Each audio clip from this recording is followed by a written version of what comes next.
Their message to the Iraqis was simple: let our husbands and fathers come home. They decided on this protest, increasingly fearful that their loved ones are becoming the forgotten victims in the game of international brinkmanship. Among them was Linda Hurley from Surbiton, whose father is in a military installation. All I want is for negotiations to go on and for my father to come home. I can't. I'm not planning Christmas because there's no point planning it unless I know what's going to be happening, and I don't. I've always been proud of being British, but at the moment I'm afraid I'm not very proud. Do you think they deserted you? Yes.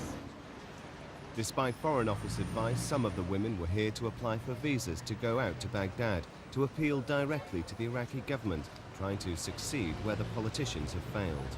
I spoke to Chris last night on the telephone, and at first he said not to go, but now he feels that as Margaret Thatcher and Mr Bush, they're still not doing very much for the hostage situation, that hopefully if some women go over on humanitarian grounds, that possibly we can come home with them.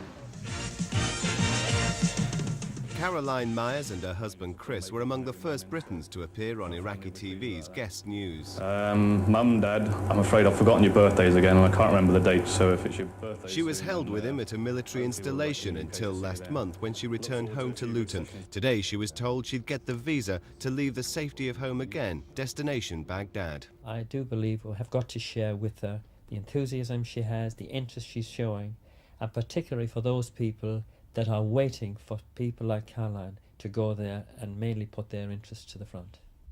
Isn't it the kind of thing that politicians should be doing? Yes, but they're not doing it. While she's away, the other relatives will continue their protests, calling for talks about peace and not war. Rob McBride, Thames News.